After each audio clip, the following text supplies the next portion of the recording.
Her Majesty, Her Royal Highness, Queen Elizabeth II, Britain's longest reigning monarch, just died around 3 days ago. But as you can tell by my accent, I'm a guy from that massive lump of desert that her family sent all their prisoners to. Does the Queen's death actually mean anything to me and the rest of my fellow Aussies other than how old was she when she died again? The answer is no, but her dying at the age of 96 does actually mean a bit more than you'd think. First impressions do mean a lot. And when I was a kid of about, 5-ish, I thought Britain was a monarchy. As in, like, Britain was completely ruled by Queen Elizabeth. Every so often on the TV, at around 5 p.m, when I was outside kicking a soccer ball or something, I'd always overhear on the news, like, the Queen did this, the Queen did that, the Queen did this with this sort of charity, the Queen's coming to Australia again. And you'd always see her walking slowly with her best camera smile, dripped out in the most expensive looking royal blue coat. The Queen had drip. Far more drip than Australia's Prime Minister. And of course, far more drip than the average British person today. Of course, I later found out that the UK was run by a democratic parliament, run pretty much the same way as Australia's is. And that the British royal family were just there to be, I guess, the UK's cultural export to the world. And as for the UK, I guess so they can have a chance to play pretend kings, queens, nobles and knights, and showed well that the world's most powerful royal family 200 years ago was still technically relevant, and somehow still alive in the 21st century. So after Prince Charles broke out the confetti he ordered from Amazon and became King Charles III, I decided to do a bit of research into Lizzy and her family, and find out, 1, where all the money to support their lavish lifestyle comes from, 2, what the hell they're going to do with Harry and Meghan, and 3, what the hell they're doing with Prince Andrew. The official answer to the first question, where all their money comes from, is from the Duchy of Lancaster. What the Duchy of Lancaster is a portfolio of lands, castles, estates, and small towns that the Duke of Lancaster owns. And the Chancellor of the Duchy of Lancaster and his army of accountants figure out how much value all the holdings in the portfolio earn every single year and send them directly to the royal family. If you're wondering who the Duke of Lancaster is, it was a title bestowed to the most powerful noble in Lancaster, which is modern-day Lancashire, located right here. And since the very last Duke of Lancaster, Henry of Monmouth, became Henry V, the Duke of Lancaster's entire estate was picked up by the royal family, and it's since become the royal family's estate. There's also another duchy that the royal family uses to collect revenue from, the Duchy of Cornwall. And the last Duchy of Cornwall, by the way, was Henry of Monmouth, who became Henry V. The other official answer as to where the royal family gets their money from is something called the sovereign grant. This is a sum of money given to the royal family that is funded by taxpayer dollars.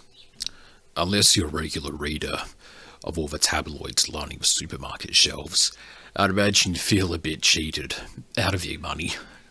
And of course, since the grant is a grant and not a stakehold, the UK's taxpayers have no say into finding out how much of their hard-earned money went directly into the pockets of Prince Andrew.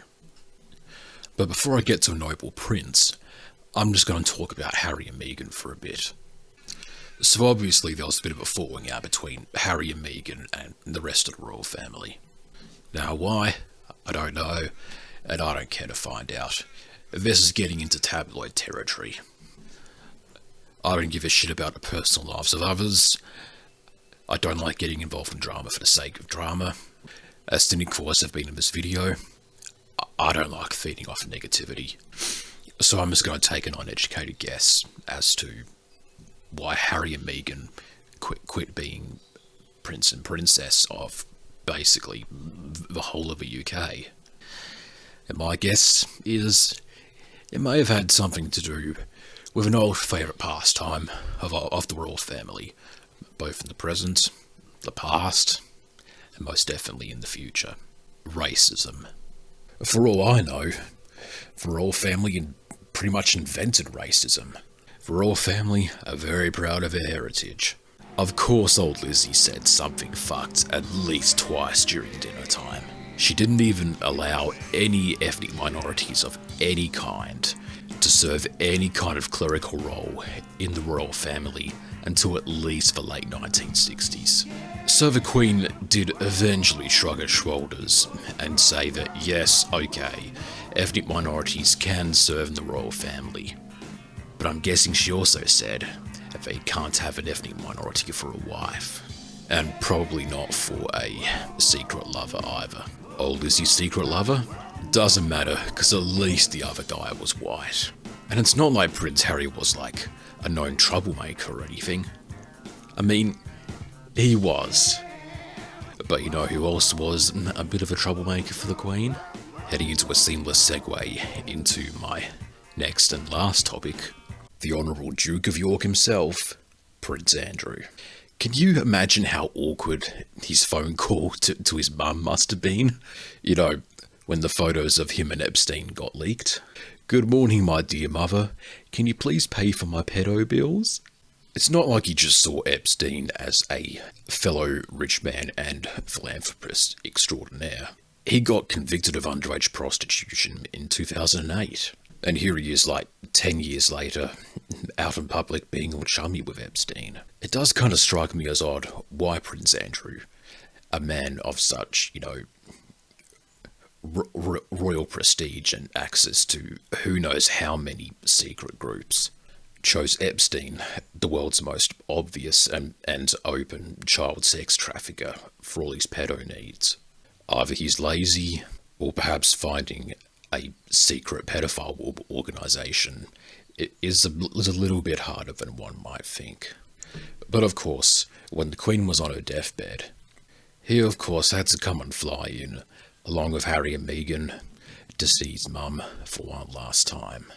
It was obvious that something serious was about to go down in the royal family when even Harry and Meghan and Prince Andrew show up to the same place on the same day.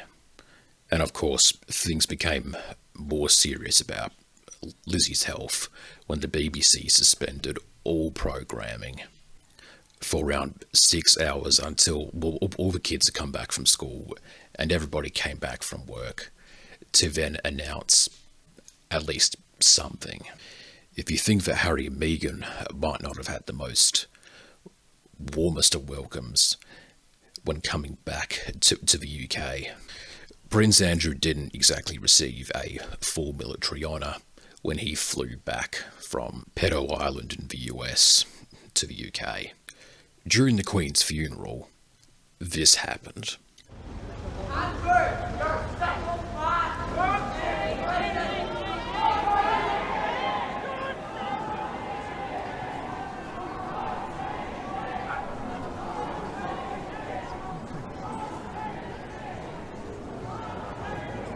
Of course, all the elites of the UK society probably think that Prince Andrew is still a proud and respected member of the royal family and a wartime hero. But the whole business model of the royal family is to be respected by the commoners. Who else is the target audience of the rich who only got rich by being rich? So while he may never get life in prison for sticking his little wee into little girls, having the honourable rank of no pedophile next to, you know, being an actual prince and a vice admiral in the Falklands War would probably piss dear old Andrew off a little bit. So, the Queen is dead. We all knew she had to die at some point, but before the 8th of September, we all must have had a gut feeling that maybe old Lizzy might even outlive us all. Of course, it shouldn't be too much of a surprise as to why she lived this long. Wealth does bring good health after all. I'm sure that not only did the UK's best doctors, but the world's best doctors got paid a pretty generous sum to make sure the Queen was all nice and healthy whenever she caught something as insignificant as a cold. But for someone as surprisingly hard-working as she was, even on her deathbed was she still involved in council meetings.